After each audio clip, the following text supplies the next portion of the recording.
One day, I was browsing through Steam looking for some new anime games to try out, when I stumbled across Dragon Ball The Breakers, a game from 2022 which I had largely forgotten about. It seems that many others also forgot about this game's existence, because looking at Steam charts showed only about 500 players in the last 24 hours. But what really caught my attention was the recent mostly negative reviews and the all-time mixed reviews. Dragon Ball is known to have some great video game releases, but this was clearly the exception, receiving mainly mixed or negative reviews. While many would cite the game's small player base and long matchmaking queues as the main reason for this game's flack, the game itself isn't free of any flaws either. So, let's find out exactly what broke Dragon Ball The Breakers. Dragon Ball The Breakers was officially revealed on November 16th, 2021 with an announcement trailer. The trailer covered the basic premise of the game, alongside some short gameplay. Said premise was similar to multiplayer survival games like Dead by Daylight, where a team of 7 survivors must band together and complete tasks while trying to outrun and hide from one raider. Within the context of the Dragon Ball world, survivors are just regular citizens like Bulma and Oolong, whereas the raider is a classic Dragon Ball villain like Cell. Our trailer would end with a release date of 2022,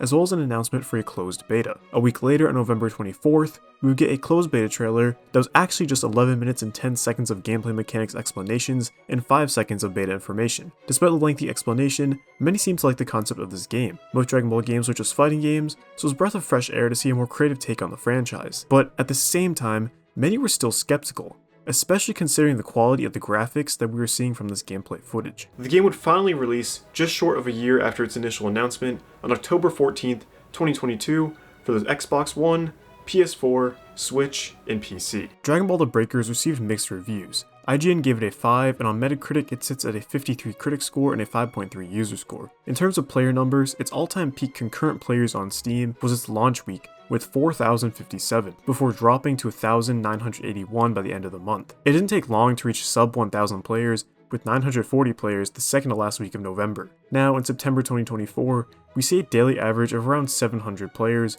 which isn't terrible, especially for an anime game, but at the same time, it has lost about 83% of its initial player base. Of course, this is only Steam numbers, but we'd most likely see a similar trend from other platforms. There is technically still a player base for this game, so do all the recent reviews complaining about the long matchmaking times actually hold any water? Well, let's find out by playing Dragon Ball The Breakers. Bandai Namco describes Dragon Ball The Breakers as an asymmetric online multiplayer survival co-op game. So what does that actually mean? It means that there is a group of 7 players who play the role of the survivors, and 1 player who takes on the role of the raider. The survivors must escape the stage by completing objectives in order to activate a time machine, all while evading the raider, whose job it is to hunt down and defeat the survivors before they can escape. I think the decision to go ahead with the survival concept versus the standard fighting or action game was a smart choice.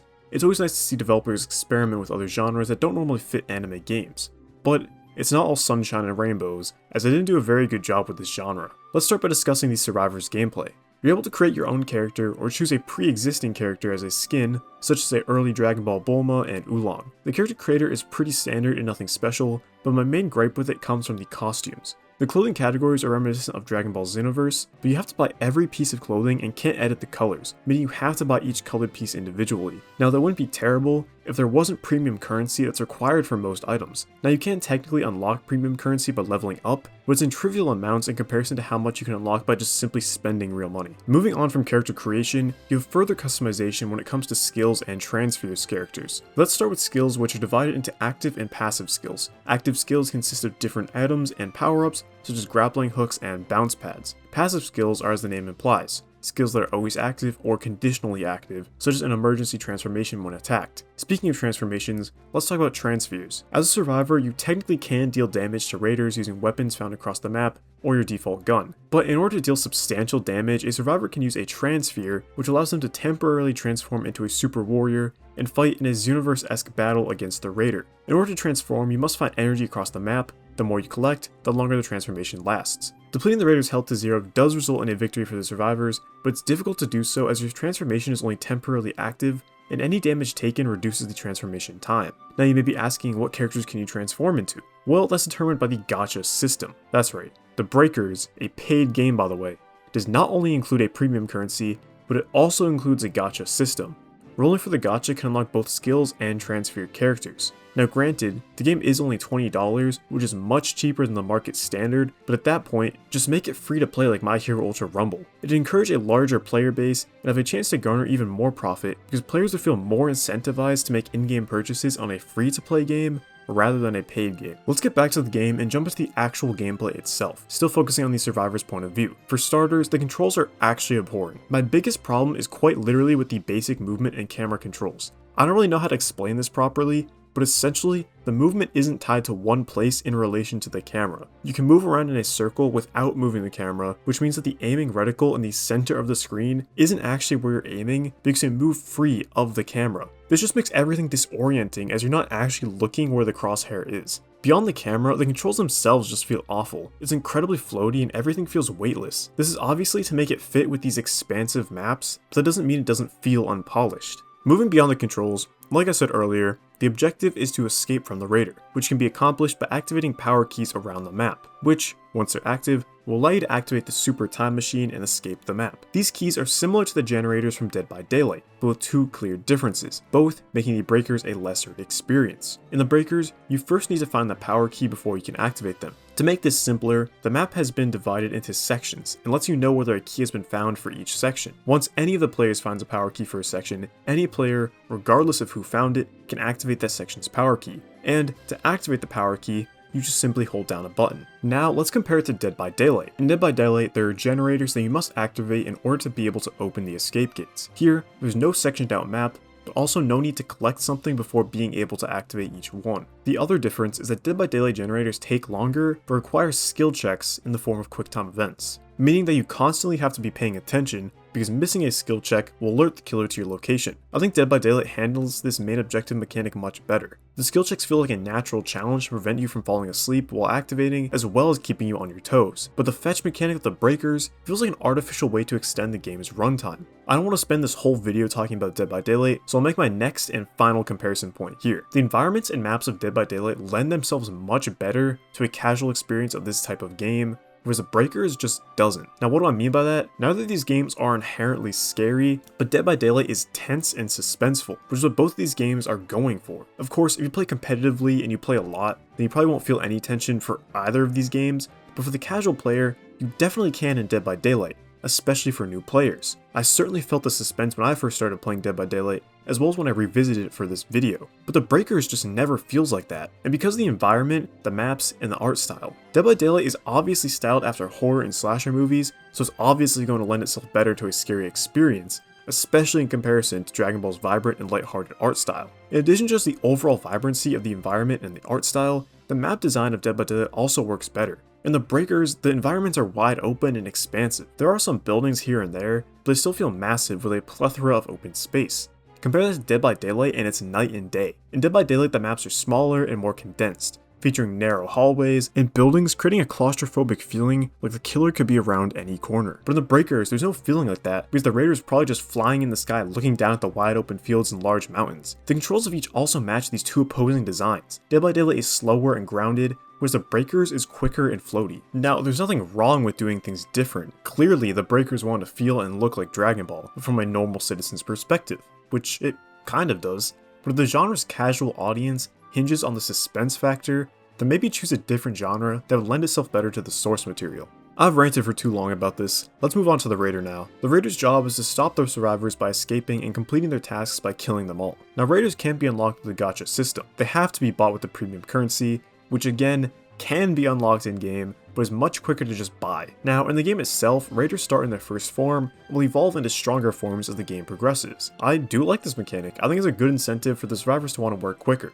Another unique mechanic of the Raider is the ability to destroy an entire section of the map. This makes the power cube set area inaccessible, but also not required. This also kills any survivor stuck in the area while it's being destroyed. Because of this though, the destruction animation takes a very long time, so I can give survivors the chance to escape. Speaking of the animation, the destruction visually looks really bad, usually resulting in some lag as well as just looking cheap overall. Another negative of the Raider is the flying and movement sounds are so loud. Presumably this is to alert survivors of when you're nearby, but there's already specific audio cues when a Raider is close to a survivor, so all the loud flying does is make it difficult for the Raider to hear where the survivors are. There's also just some issues that affect both of the teams. For example, there's so much going going on the screen, it's incredibly cluttered with multiple different banners and texts. But one of the most glaring issues plaguing both sides has to be the visuals. The visuals just look straight up bad. It copies the art style of Xenoverse, but still looks cheap in every way. The animation looks stiff, especially the facial animations. The environments also look cheap, especially whenever destruction occurs. Everything about the visuals makes it look like it's a free-to-play game, but it's not. So let's find out the ways that you can actually play this game by talking about the game modes. So the Breakers technically does have a story mode, which consists of about an hour-long tutorial, along with additional missions or episodes. These aren't really worth playing outside of the tutorial, because, well, it's a tutorial, you kinda gotta learn how to play. It puts you through a similar experience to the missions with cutscenes and matches. The story here is that there are these phenomena called temporal seams that can pull in people from various different time frames. Each match takes place in a temporal seam, with 7 survivors and 1 raider being brought in from various different timelines. The only way to escape these temporal seams is by using the super time machine provided by the Time Patrol. In the tutorial, we're introduced to these mechanics by Trunks, who helps our protagonist, along with other unwitting survivors, escape from a temporal seam and brings them to Time Patrol HQ, where you can then embark on other temporal seam adventures. The story itself is passable, it's really nothing special, but the format for story missions is awful. The cutscenes look cheap with subpar animation and models, and the gameplay is just regular matches but with bots. And these bots are just awful at the game. If you're playing as the raider against bots, you can easily track down all the survivors and kill them pretty quickly. And on the inverse, if you're playing as a survivor, then the raider is so moronic they can easily get it caught on walls, or even just hide behind a wall and they won't even know what to do. I think the funniest part about this story mode is that it tricks you into thinking that the players you're playing against aren't actually bots. For example, there's a part in the story mode where you're forced to ready up for a game, and it spends some time searching for players, as if it's actually looking for other players, when in reality, it's just all bots. Well, I might as well use this as a segue to talk about the online. The biggest complaint I've seen for this game has been the online, with complaints surrounding long wait times, connection issues, and balancing problems. Right off the bat, the queuing and matchmaking here are just not very good. For starters, the Breakers didn't launch with crossplay, but was eventually added in a post-launch update. That's great, but for some reason, there's region lock. I mean, you can't play with others outside your region, so if you're in a region with a small player base, then it sucks to be you, I guess. Moving on to the actual queuing system itself, you can either queue for Survivor or Raider parentheses Flex. Essentially, if you queue for Survivor, then you're guaranteed to get Survivor. But if you queue for Raider parentheses Flex, then you'll either get Raider or Survivor. Essentially, everybody wants to play as the Raider, meaning it's going to take a very long time for you to be able to play as the Raider. That's why the Raider Flex system is in place here. Essentially, you'll queue up for Raider Flex, and you could be given Survivor, but if you are, then the next match, you'll be given priority to get the Raider. Unfortunately, this isn't just a play one game as a Survivor and immediately get Raider the next game. No. You have to play Survivor multiple times before you're given enough priority to actually get the Raider role. And I've seen people report this taking upwards of an hour to even get to be a Raider. Then, once you finally get into a game, you're going to be going up against people of wildly different levels. During my first online match, I was paired up with people who have spent hundreds of hours on this game, meaning they knew what they were doing, and I did not. It doesn't help that there are severe balancing issues, so if you're a new player, you're basically never going to improve because you'll constantly be going up against competitive players with just unbalanced skill sets. A lot of the negative reviews were mainly harping on the online, such as the matchmaking, the balancing, the queue times, which those are definitely all valid points, but I also just had a lot of problems with the very game itself. Dragon Ball: The Breakers was a novel concept. The Dragon Ball series has had a number of fighting game adaptations, so seeing developers try their hand at a new genre for the series was a welcome endeavor, but unfortunately it was plagued by too many issues to really be a special experience. The quality itself was cheap in nature, with lazy graphics such as reusing outdated Xenoverse models, poor animation in terms of both characters and destructible environments, unintuitive controls that are complicated to use or just feel off, such as the floaty physics, aggressive monetization schemes like premium currency and gacha rolls in a paid game, and a poor matchmaking system that makes it difficult to play the role you want with pointless restrictions such as region lock. It always sucks to see a game that tries something new and still fails, but this only proves the point that anime games aren't constantly failing because of one genre in particular. They just fail because developers would rather cut corners and invest very little in development time than actually try and make the best game possible.